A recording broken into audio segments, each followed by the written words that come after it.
आप बहुत लंबे समय से इस क्षेत्र में हैं। जी।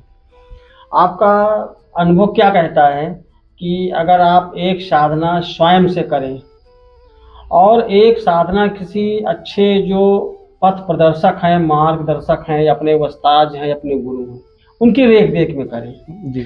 तो, और गुरु की बताई हुई एक जो विधि होती है, सूत्र होता है, फार्मूला होता है, उसके हिसाब से आप करें तो रिजल्ट में कितना अंतर होगा?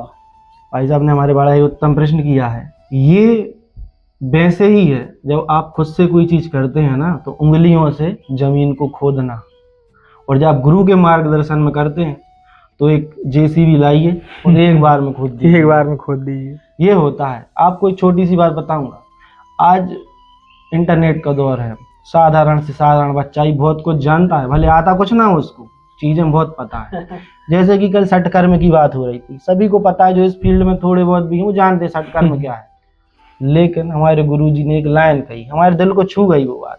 उनने कहा 6 कर्म है, प्रत्येक कर्म दूसरे कर्म का विपरीत है, जिसमें से एक कर्म था स्तंभन और उसका उल्टा था उच्चाटन। स्तंभन अर्थात रुक जाना और उच्चाटन अर्थात चलने लगना।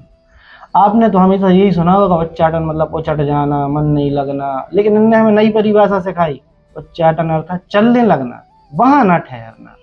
और हमारी ये बात दिल को छू गई। अब आप सोच सकते हैं क्या, उच्चाटन का ये अर्थ भी हो सकता है।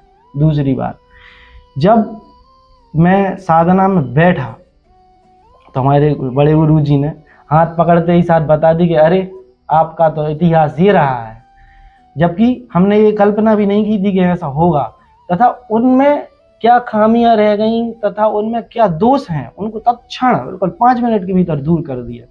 और हमारा जो कार्य हम करने आए थे वो तो सिद्ध हुआ ही, साथ ही साथ पिछले रुके हुए हजारों कार्य ऑटोमेटिक ही चलने लगे।